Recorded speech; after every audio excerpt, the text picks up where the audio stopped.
He was one of the wealthiest men in Rome, multiple villas, political influence, more money than most people could spend in 3 lifetimes. And periodically, he would walk away from all of it. Rough food, cold water, simple clothing, a hard floor to sleep on, not because he lost anything, not because he was punished. He chose it. The people around him thought he had lost his mind. His critics called him a hypocrite, a rich man performing poverty for philosophical points.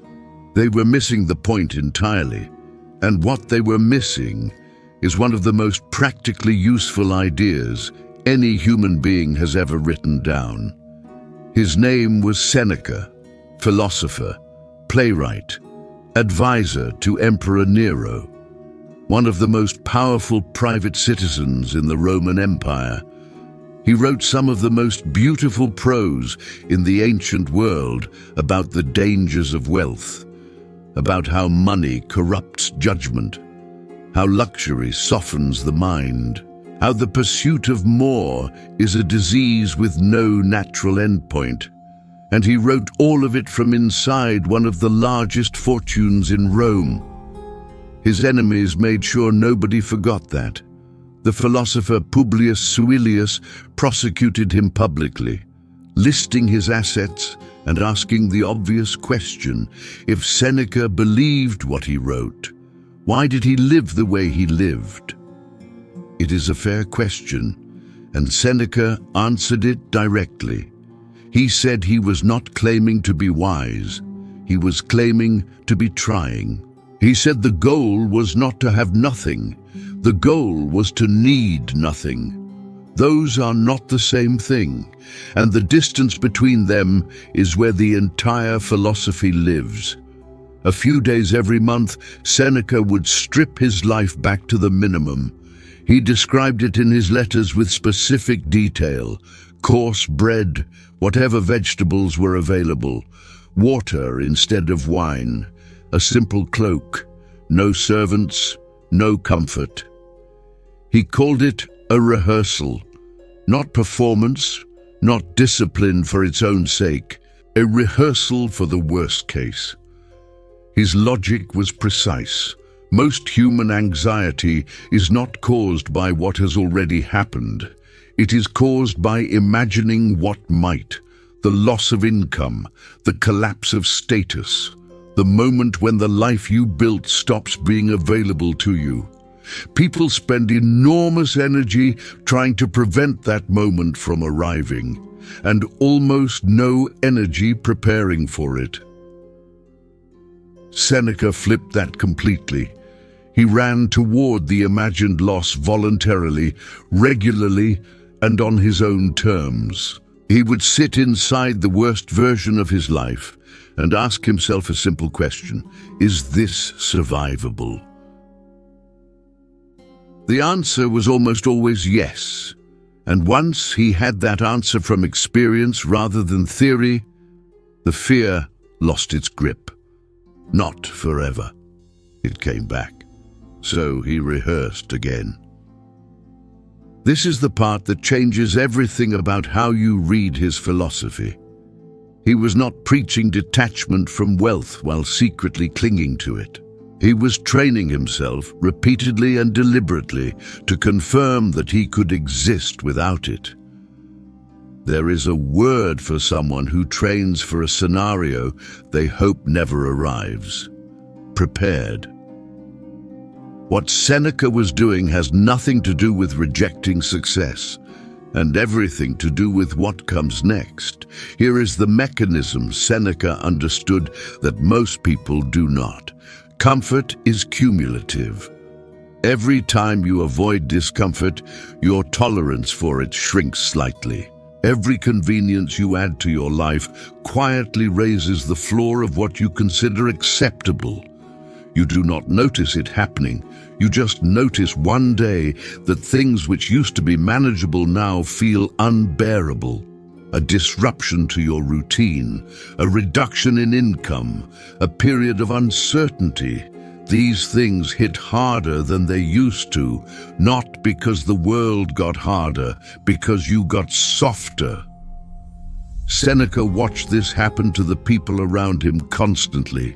Men who had clawed their way to wealth and power, living in a permanent state of anxiety about losing it. More security systems, more political alliances, more money moved into safer positions. The more they had, the more they had to protect. He wrote about it in a letter to his friend Lucilius. He said that wealth in the hands of a man who is not prepared to lose it is not an asset. It is a hostage. You do not own it. It owns you. And if you have been listening and something about that landed differently than you expected, this channel goes exactly this deep every single week. Subscribe before the next chapter. What comes next is the part of Seneca most people read past. Seneca wrote something in his letters that sounds simple until you sit with it long enough. He said, "It is not the man who has little who is poor. It is the man who wants more." Read that again. He is not making a point about money. He is making a point about the internal state that money cannot fix. The person who believes their anxiety will end when they reach the next number is going to be waiting for the rest of their life, because the number moves. It always moves. Seneca had watched enough powerful men to know that the ceiling of enough does not exist inside the wanting.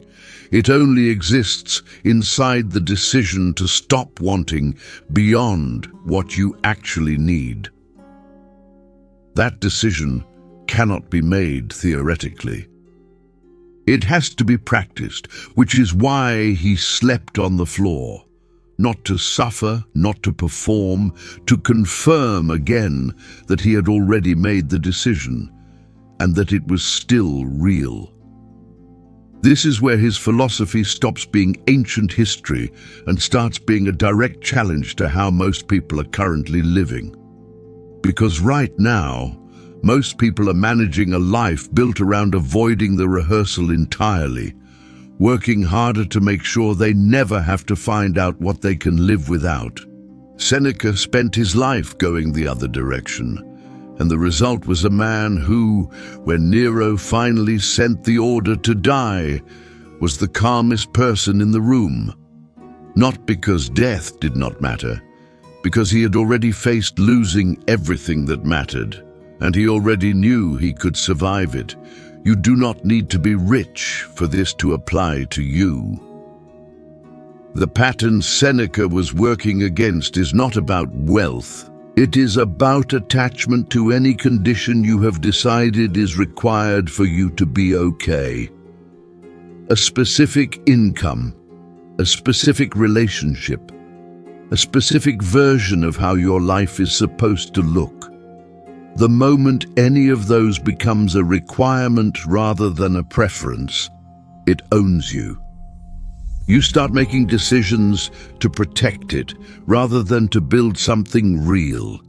You start tolerating things you should not tolerate because the alternative feels like losing too much.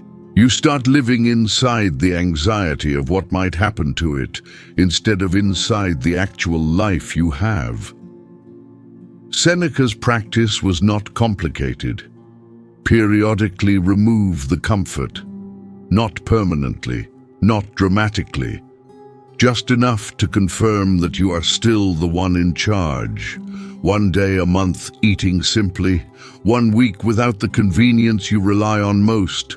One honest conversation with yourself about what you are actually afraid of losing, and whether that fear is running more of your decisions than you have admitted. That is it. That is the practice of one of the most powerful men in Rome, available to anyone, practiced by almost no one. Seneca was rich. He lived like this because he understood something that wealth could not teach him. Only the deliberate removal of it could. The strongest position you can occupy in your own life is one where you have confirmed, through experience rather than theory, that you are not dependent on any single thing to remain intact. Most people spend their lives trying to make that confirmation unnecessary. Seneca spent his making it unavoidable. If that distinction means something to you, subscribe now, because this channel exists for exactly the person who just felt something shift while watching this. And what comes next will take that shift somewhere most philosophy content is not willing to go. You will want to be here for it.